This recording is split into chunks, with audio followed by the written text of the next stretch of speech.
Hi, this is Mike Oppenheim, and you are listening to Coffin Talk, Interviews with the Living, a weekly podcast that explores how our views on death affect the way we live our life. This week we have Rachel Astarte. She is a holistic psychotherapist, transformational coach, and spiritual counselor, specializing in self, solitude, and service.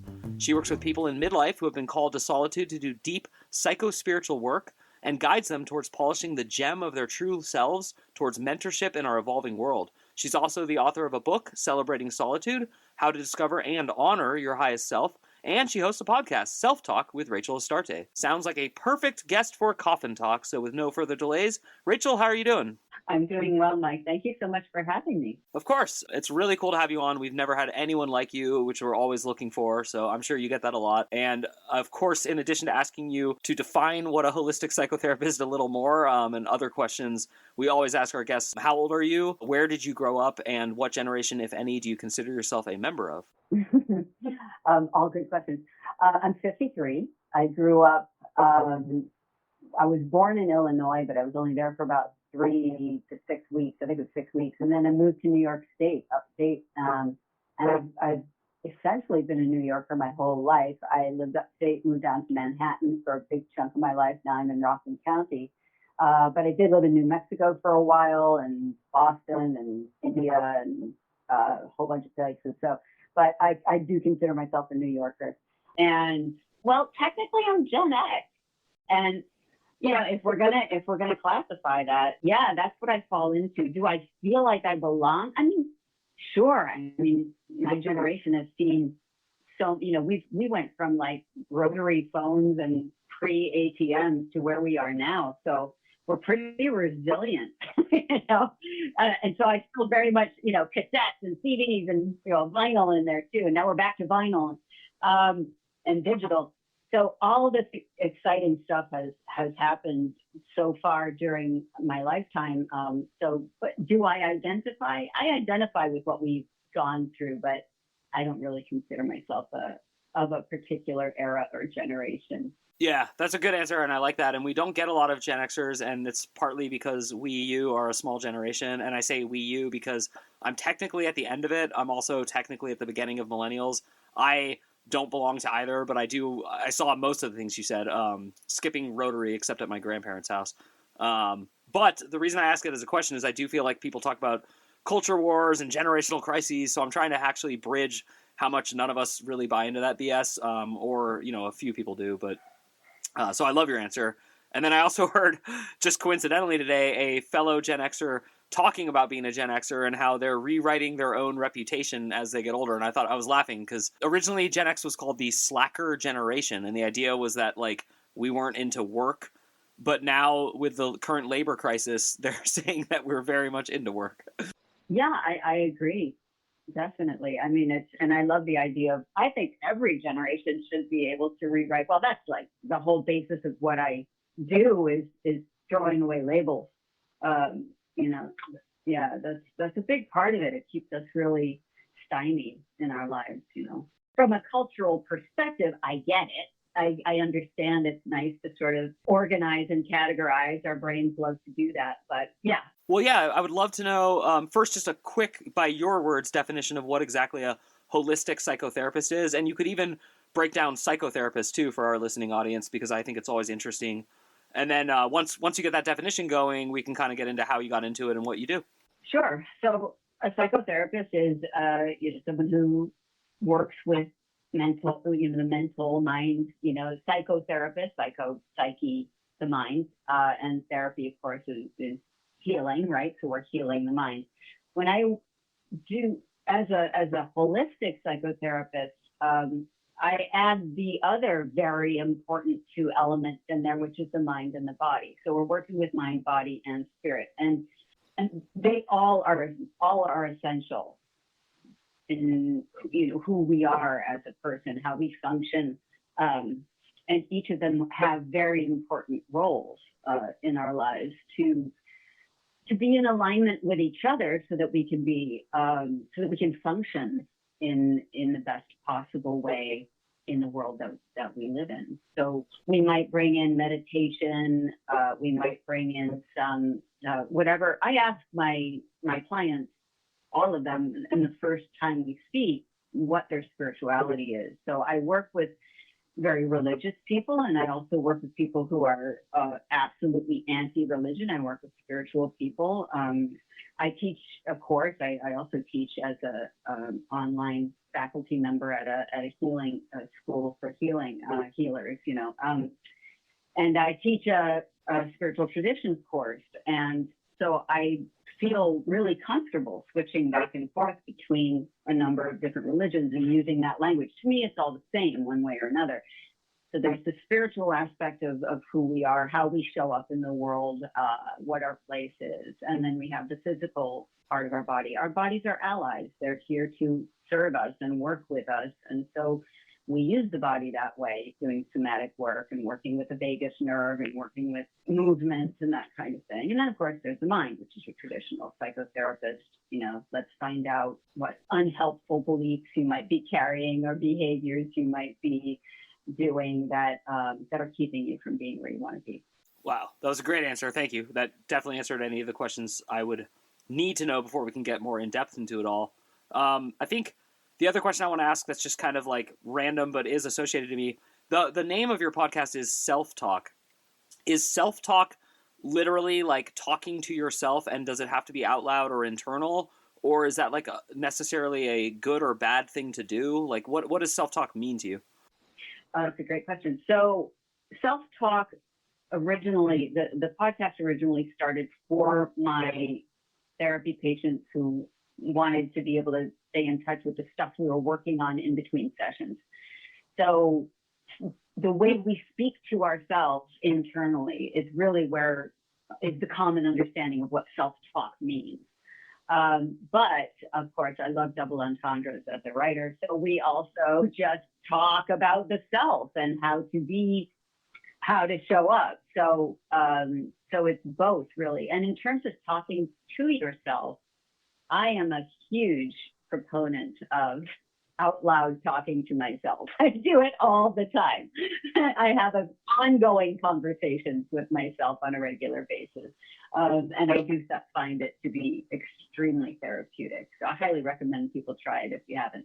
So I'm also a writer, and I write fiction and nonfiction, and a lot of my fiction novels, I take them to workshops, and I have noticed something really interesting, which is anytime a character talks to themselves in anyone's work, not just mine, most of the men at the table, and these are people who identify as men, in case anyone listening cares, I am into all that pronoun and gender stuff if you want me to be, but this is still people who identify as men.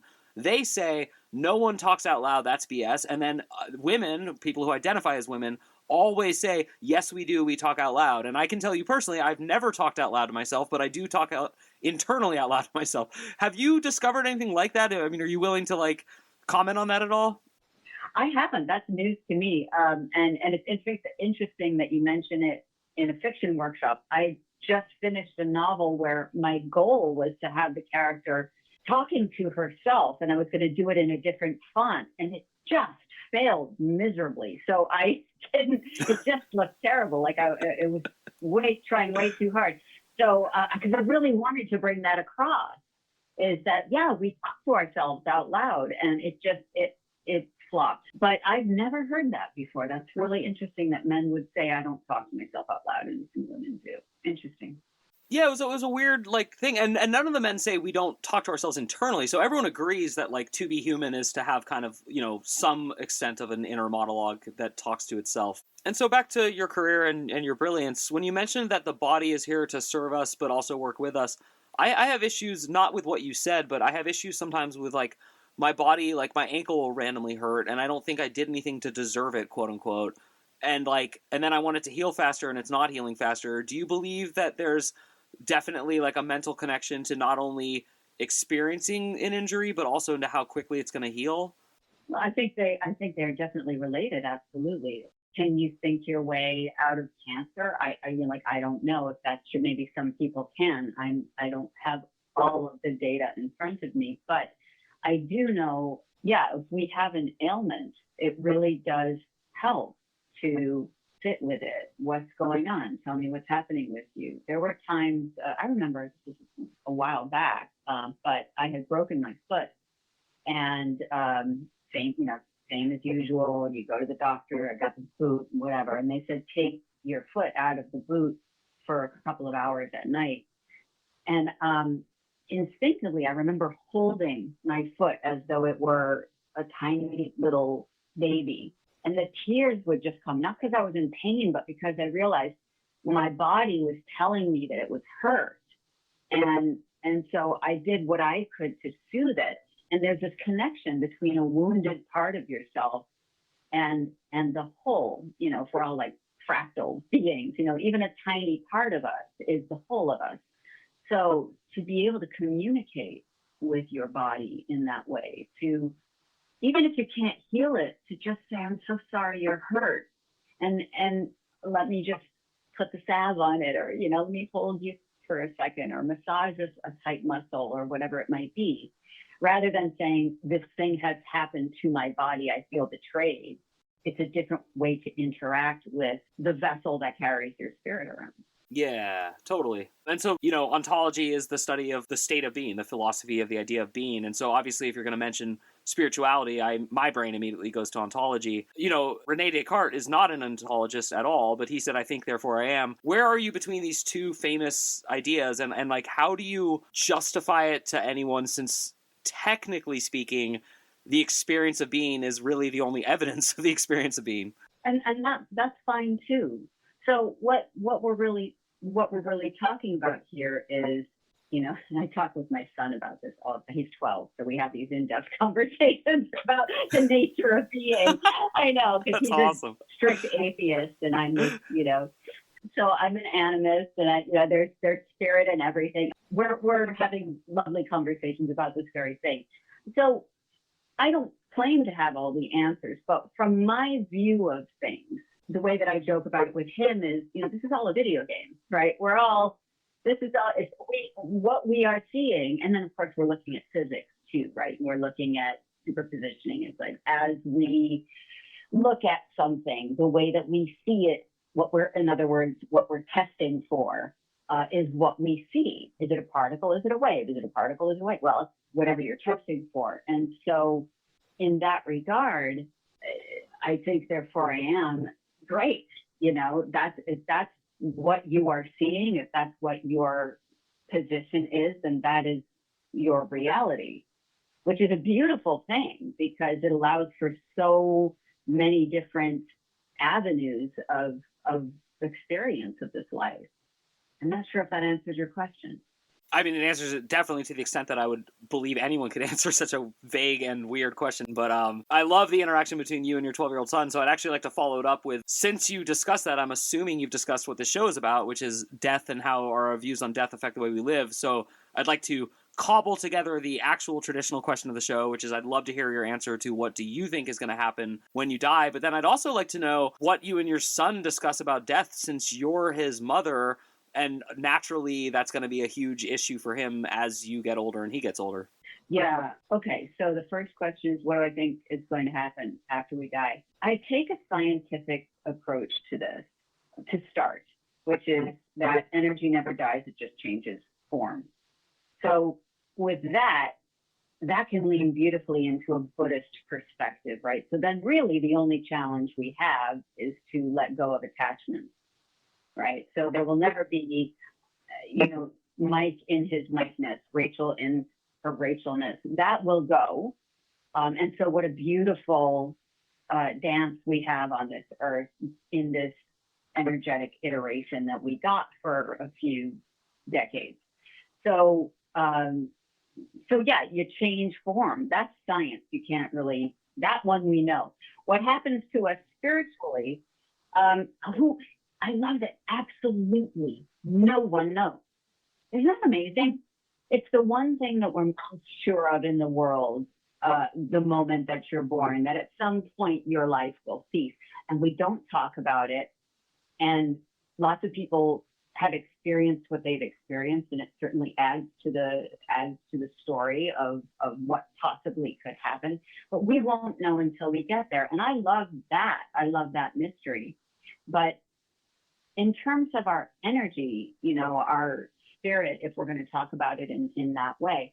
I do believe that there is a collective consciousness, and I believe that what we experience in this life kind of rejoins the collective consciousness, right? If we talk about Carl Jung and the collective unconscious, right, all of that is a priori part of who we are when we come into this human form.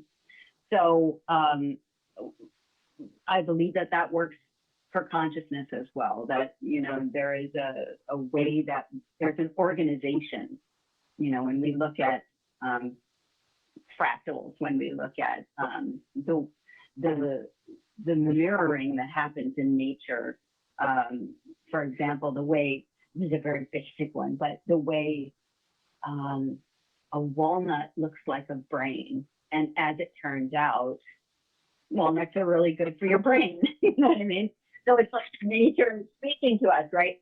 And the shamans know this too. Like they look at the plants and we talk with the plants and say, okay, well, this one is for this ailment. And I had a beautiful opportunity to work with a medicine man or study some of what he was teaching in rural northern India. And he was just walking through what looked like a field of just wild stuff, and he was able to move grasses aside and say, oh, that's for diarrhea, and that one's for acne, and that one's amazing, right? So how do we know that? Because we're constantly speaking to one another. So when we're not here anymore, I do believe that consciousness does return to the collective and come back in whatever form, if we even come back in human form, which I don't know if we do or not. And to me, that's not really relevant. You're very easy to talk to, and you're very good at explaining things, and you're naturally smart, but you're also one of those cool, smart people who knows how to like break it down for everyone. So I just want to thank you midway through the interview, because my job would only be to really break down things you say if they're too heady, whereas I just get to the pleasure of asking you awesome questions. With that said, I'm dying to know, what is your opinion then on morality? Because you sound absurdly fair. Do you feel like there's an actual like punishment or incentive system to this human experience? Hey everybody, I just want to thank you so much for listening to the show. Our numbers keep growing and we have a premium package, and it would really help us out if some of you loyal fans would head over there and sign up. You get bonus monthly podcasts, you get a book I wrote, and you also get extra essays and other content. So please head over to mikeyop.com, that's MIKEYOPP.com, and sign up today. You know, I think that the punishment or reward or whatever is within your own individual experience, right? So is there a damning God, or is there a punishing God? No, I absolutely not. That's not what the universe is too busy for that. You know, the universe is a creator and a destroyer, and that is just the natural flow of things. So does it serve you to be a jerk in your life? Like, well, if there's no God, then what does it matter? Which I think you're asking in something in that direction, right? That's within you. So listen, you know, if you're going to be a jerk, and since it doesn't matter that, you know, now we're talking ethics and all of that, you have to sit with that. You have to really sit with what it's like to have that fiberglass under your skin of anger and the desire to harm. That will do a number on you physically after a while. You know, stress, raised cortisol levels, inflammation, illness. It's very, no, I like being a jerk. I'm very comfortable with being a jerk. And, you know, I could hear that too, but even that's a defense mechanism, right? So there's the us and them. So when we realize that when we harm, we're actually harming ourselves, right? So everything is interconnected. I don't mean that in a woo-woo way. I'm a science person and a spirit person. We are all interconnected. So when you harm someone else, you are actually harming an extension of yourself. And to sit with that space of hatred or judgment or all that lives as energy in your body. So you are the one who's punishing yourself. Jesus says the kingdom of God is within you. So you've got your judgment and your angry God right already inside of you. That's up to you how you choose to live and what you want to send to collective consciousness after you're not here anymore. That was really cool. That was a very good answer, and I would have accepted that answer throughout my many phases of philosophy at like 12, 15, 18, 30. Like that would have gelled with all different versions of my ever-changing philosophy, so that's cool. And so kind of to that point, whenever I interview anyone who does therapy, I'm always dying to know the following. Who is technically for you harder to treat? Someone who is really, really, really self-aware, or someone who is really not self-aware? What a wonderful question. I love challenges, so I just got instantly very excited by both. So sometimes it's a pain with someone who is very aware because they've closed their minds, like this is the past, this is what I know. But as a therapist, other issues come up based on that. And I work with some people. In fact, most of the people that I work with are on some kind of psychospiritual path, and yet can't figure out, why does my mother still make me cry? You know, so we're working with that stuff. And people who are not aware, that's a different kind of wonderful challenge, because I get to watch that blossom. I get to show them that you have all the tools in your toolkit already. You just didn't know they were there. That's a whole different kind of fun thing to do. But not everybody is ready or wants to, and that's what I understand too. Again, it's like we're all here to do what we're here, whatever dance we're here to do on this earth. But I have to assume that if someone's calling me for therapy, that they're willing to do the work. So each one can be very exciting in its own way. Yeah, no, that's really cool. And then you brought up earlier that really the only challenge is to let go of our attachments. Do you have any quick advice to give to people who are maybe like having trouble with that attachment? Sure. In a quick interview that I will do what Buddhists for 5,000 years have not been able to do. Sure. Not a problem. I whip that right out. It's a practice, isn't it? It's really understanding that even your attachments are holy, even your need to, I see everything coming back to love, right? So it's like, I have an attachment to my family. I don't want to leave them. I have an attachment to the smell of freshly cut grass. I have an attachment to the stars over Santa Fe at night. But when you start to really list out the things you're attached to, you begin to realize those are also extensions of yourself. So they never leave you. And there's also a very lovely part that and I don't by any means mean to be cavalier about death, because it's a thing, and in fact I thank you for having this podcast, because we need to talk about it.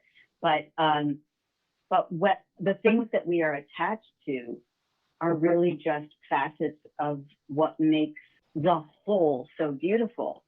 And so if you can list a book full of all the things you're afraid to leave when you die, there's another library or a million libraries full of things that you get when you are part of the collective again, when you return home to the all. You won't be small, we're small and heavy here in this place. So we gather to us all the things that make us comfortable. When we're not part of it anymore, when we're part of all of it, then you get everything. You know what I mean? But you don't realize it because you're not you. That's the bliss that a lot of people talk about in near-death experiences. Is I'm not me anymore, or in psychedelic experiences, the ego death. I don't exist. I am one with everything, and that is the most beautiful feeling in the world. Yeah, I mean, I've had it in fleeting moments, both sober and on psychedelics, so I know that it's achievable in any state, but it's fleeting, and I've learned since to not chase the emotional reaction to that, but to actually chase the result, and to not chase because that would be ironic, but to seek that. So, well, you've done an amazing job of selling yourself to my audience, and I'm sure hopefully you'll get some inquiries. But I would like to know, because I think it's a great, fun way to end the interview.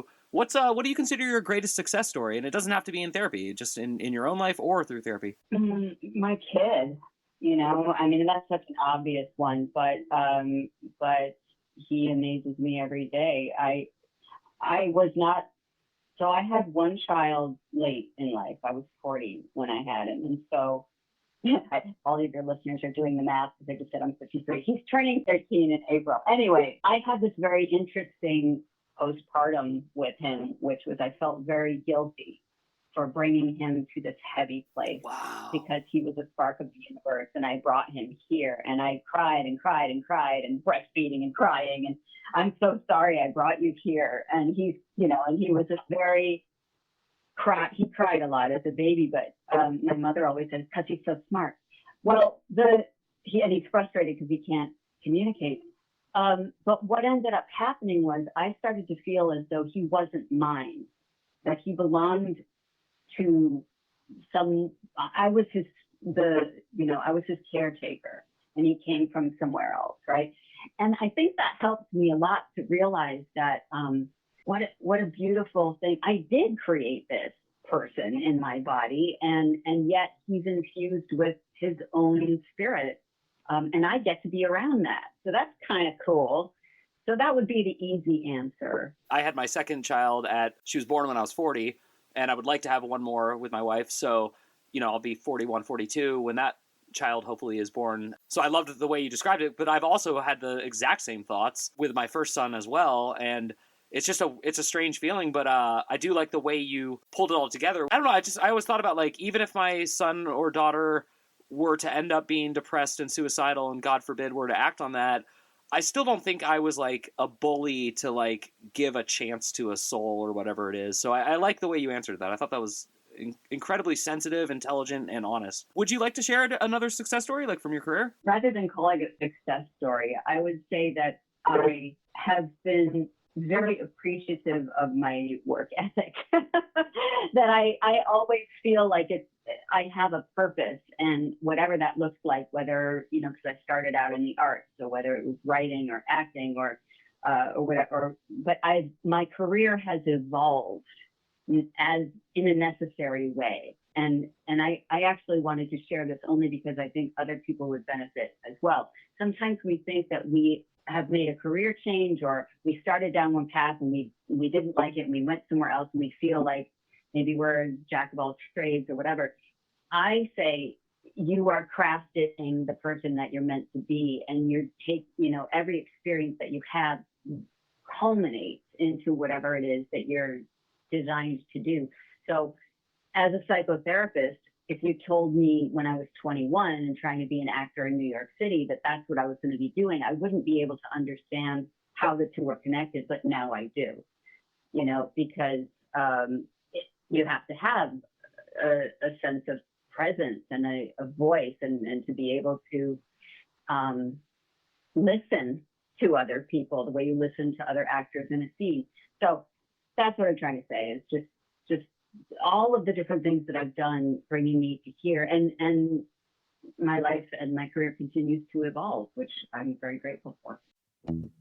Wow. I could not agree more. So I'm excited for the next 10, 12 years because you're actually really invigorating me. And I did get a sense when I turned 40 that the next 20 years were going to be my favorite years of my life. I feel so much love and appreciation and gratitude, and I take things a lot lighter. And, perspective's everything. So I just want to thank you again, Rachel. This has been a great interview. I feel such an invigorated sense of self, and I'm looking forward to and appreciating the many thoughts I'm going to have after this interview. And for everyone listening at home, the number one way to support the show is just to head over to mikeyup.com and subscribe to the free weekly letter that also accompanies the podcast. And as always, we really appreciate your listening to the show and your support. And Coffin Talk is now in its third year, and we don't plan on going anywhere. So thank you for checking in. My name is Mike Oppenheim, and we will see you soon.